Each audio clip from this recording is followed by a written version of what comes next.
hace un ratito veíamos justamente un informe con la aprobación de la emergencia alimentaria en el Senado de la Nación, con esta prórroga de la ley, ¿no? Porque efectivamente se está prorrogando una ley que ya estaba siendo efectiva, Estaba ¿no? vigente, venían los movimientos sociales reclamando hace mucho tiempo esto, el gobierno se oponía hasta que después de la derrota del 11 de agosto cambió de posición. Pues yo creo que por varias razones. Una, porque no tenía la voluntad de sus propios legisladores de trabar esta ley. Y por otro lado, porque además se deterioró aún más la situación después de las elecciones del 11 de agosto.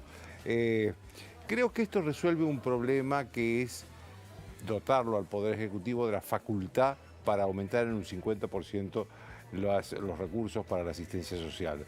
Pero es un paliativo. La Argentina está cargada de soluciones que son paliativos o de medidas que son paliativos, no Parches, soluciones. claro. Yo no escuché hasta el momento hablar en la campaña electoral de ningún plan en el cual lleve a esta gente que hoy necesita ayuda para comer al trabajo, que es lo que por lo general pide la gente, pide trabajo, no pide que le den un plato de comida, a pesar de que el hambre no espera. Eso es cierto y esto lo resuelve en parte. Pero también hay que tener en cuenta un plan para recrear trabajo, a eso que hablábamos la otra vez, ese 30% de la gente que está bajo la línea de la pobreza y que por lo general no tiene trabajo o tiene un trabajo muy precario, un trabajo en negro, un trabajo sin obra social, sin aporte jubilatorio, sin nada. Esto se tiene que resolver en la Argentina, pero con un plan donde se creen trabajos genuinos, donde otra vez estos argentinos vuelvan a la cultura del trabajo, que es lo que diferenció a la Argentina de América Latina, creando una clase media muy importante. Exacto. Clase media que se está debilitando con el paso de los años, porque ya llevamos casi 20 años con este nivel de pobreza, ¿no? Así que me parece un paliativo. Y creciendo, ¿no? Sostenidamente también, digo. Creciendo, bueno, la pobreza tiene más o menos los mismos índices desde el 2001 hasta acá. El 2001 fue mucho más, llegó al 50 o superó, pero después bajó al 30% y se mantuvo, digamos, no en un 30% fijo, a veces baja al 28, a veces sube al 32, pero está en ese tercio de la población que está bajo la línea de la pobreza permanentemente hace casi 20 años. Es muchísimo tiempo, porque eso abarca ya no solo a una generación, sino a 2 y a 3 generaciones de argentinos que no han conocido el trabajo. Y esto demuestra que los paliativos, que si bien como vos remarcabas, son importantes porque el hambre no espera y porque la emergencia es realmente una emergencia y hay que actuar en ese momento, no vienen a traer un cambio de fondo. No traen un cambio de fondo, pero además no veo en un proceso electoral tan importante como este, donde se está eligiendo un nuevo gobierno o la continuidad del gobierno actual, no veo que ninguno de los candidatos tenga un plan diciendo vamos a resolver esto dándole trabajo a la gente de esta manera. No es suficiente decir vamos a darle trabajo a la gente, sino de esta manera. Claro. Y no veo eso, no veo que eso esté sucediendo. Y eso me preocupa, porque entonces quiere decir que esta pobreza estructural, ya de casi 20 años ya nos está hablando de una pobreza estructural, puede continuar en el tiempo. Y los que hoy son 2 o 3 generaciones que no han conocido el trabajo, pueden ser en adelante más generaciones. Y esto, la Argentina no estaba históricamente acostumbrada a vivir una cosa así. De hecho, hasta los primeros años 70, 71, 72, 73, la pobreza en la Argentina no era superior al 4%. No era superior al 4%. Y hoy estamos hablando de una pobreza que lleva durante 20 años a un tercio de la población. Es muchísimo. Es muchísimo. Y es muchísima la diferencia. Exacto, ¿no? y es absolutamente drástico. Ahora, estamos hablando de una ley que se aprobó en el día de hoy, que como decíamos al comienzo, en realidad es una prórroga porque está vigente del año 2002. El otro día aquí Toti Flores decía, bueno, también hay que tener en cuenta que estamos hablando de una prórroga, de una ley que continuó, si bien en momentos se necesitó, en los momentos en que teníamos crecimiento, que teníamos una soja 600, continuaba esta emergencia alimentaria. Hay que tomarla en serio, decía él. A ver, hay que tomarla en serio porque efectivamente nunca, ni aún con la soja en 600, dólares, la Argentina bajó de ese 1/3% de pobreza, porque nunca hubo un plan para reincorporar o incorporar en muchos casos a esos argentinos al mercado del trabajo o al sistema económico. Claro. Están fuera del sistema económico desde hace 2 décadas. Y esto ha pasado en momentos muy malos, como el 2001-2002, en momentos muy buenos, como cuando estaba la soja a 600 dólares, y en momentos más o menos, como en los últimos años, cuando la soja estaba en 300, Exacto. 400 dólares. Pero digamos, nunca y con distintos gobiernos. Estamos hablando del gobierno de Duhalde, estamos hablando del gobierno de Néstor Kirchner, de Cristina Kirchner, de Mauricio Macri, digamos, de distintas personas, pero también de distintos partidos.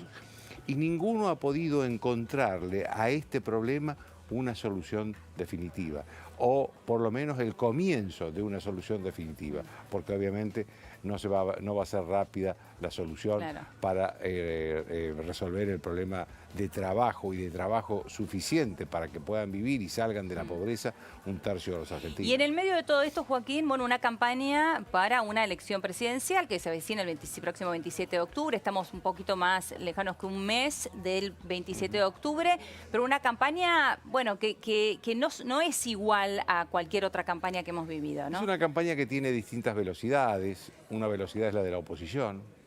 El candidato de la oposición, el principal candidato de la oposición, Alberto Fernández, se lo ve tranquilo, se lo ve viajando, estuvo en España, mañana se va a Bolivia y Perú, hace campaña, va a las provincias, viaja, hace declaraciones, algunas polémicas, algunas medio equivocadas, como la que se refirió a nuestro colega Daniel Santoro. Sin duda no fue feliz esa alusión que hizo a Santoro. Pero hace campaña, hace declaraciones, se reúne con dirigentes todo el tiempo, se lo ve suelto de tiempo y de compromisos. La otra velocidad es la del gobierno, que tenía un país ya complicado antes de las elecciones, se le complicó más después de las elecciones, tiene que administrar una crisis. De hecho, acabas vos de informar que a pesar de la promesa del gobierno de no aumentar ninguno de los servicios públicos, tuvo que aumentar la nafta. ¿Por qué? Bueno, porque hay un montón de factores. La nafta venía atrasada, se había devaluado mucho el peso a partir de la elección del 11 de agosto. Eso no se trasladó a la nafta, que tiene un precio en dólares, pero ya no se pudo, el gobierno evidentemente no pudo aguantar la presión de las petroleras después del aumento del precio del petróleo como consecuencia de los atentados a las refinerías de Arabia Saudita, que es el principal productor de petróleo del mundo. Digamos, estas son las cosas que el gobierno tiene que administrar. Por otro lado, hay algunos en el gobierno que están desalentados en materia de hacer campaña, porque creen que es una campaña terminada, que es una elección terminada. Hay otros que no la quieren hacer porque no quieren enfrentarse con el peronismo, porque creen que lo van a necesitar todavía. Y el presidente tampoco puede hacer declaraciones muy fuertes, porque no sabe si mañana va a tener que levantar el teléfono para llamarlo otra vez a Alberto Fernández. Entonces son muy grandes las limitaciones. De hecho, hay 2 personajes del gobierno solamente que hacen campaña, que son Miguel Ángel Pichetto por un lado y Lilita Carrió por el otro, que son personajes que hablan otro idioma, hablan un idioma muy particular, son muy confrontativos, muy directos, muy propios, no tienen nada que ver con el estilo PRO, digamos, con el estilo del gobierno, tanto de Macri como de la gente de PRO, no tienen nada que ver con ello, ni siquiera con el estilo de los radicales. Es un estilo muy confrontativo, muy duro, que a veces dicen cosas los dos políticamente incorrectas. Muchas cosas que se les permiten a Pichetto y a Carrió que no se le permitiría a algún otro funcionario, ¿no? De hecho, yo diría que son los 2 únicos del gobierno que realmente a uno lo ve haciendo campaña. Están haciendo campaña contra la oposición, defendiendo al gobierno, pero esto forma parte no porque se haya tomado la estrategia de decir estos 2 solamente hacen campaña, sino forma parte de una realidad que el gobierno tiene que administrar. Y lo que el gobierno tiene que administrar es un país en crisis, y la incertidumbre de no saber si mañana tiene que hablar con Alberto Fernández para pedirle algún favor, no sabe si tiene que seguir tomando medidas impopulares como la que tomó hoy con las naftas, que es una medida, la de las naftas, que va directamente contra la clase media, que es el sector que tiene que reconquistar el gobierno. Absolutamente. Porque gran parte de la clase media se le fue. Impacta en todo, en todo, ¿no? Impacta en todo. Además tenemos que ver después qué repercusión tiene ese aumento de nafta en el resto de los precios. Claro. Porque no nos olvidemos que acá el dólar y la nafta es lo que son las cosas que potencian la inflación. Exacto. Entonces, por eso las velocidades son distintas. Se lo ve uno al candidato de la oposición tranquilo, suelto, con tiempo para hacer campaña, y a un gobierno que tiene muchas limitaciones para hacer campaña y que está urgido a hacer campaña porque tiene que remontar, si es que quiere tener posibilidades de una segunda vuelta, 16 puntos de diferencia. Que es muchísimo. Y no solamente por querer remontar, si puede llegar a tener la posibilidad de ser reelecto, sino también por el equilibrio de fuerzas en el Congreso, ¿no? Que es fundamental. Hay muchas prioridades para el gobierno. Equilibrio de fuerzas en el Congreso, conservar la capital federal. Claro, la provincia de Mendoza. Conservar Mendoza. ¿No? Claro. Conservar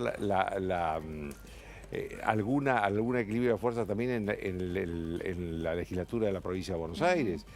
Digamos, hay muchas prioridades y hay intendentes que están pidiendo o reclamando al gobierno que los ayude en su proyecto de reelección, intendentes de Cambiemos. Sí, y al mismo tiempo también están haciendo campaña para el corte de boleta. Claro, ¿no?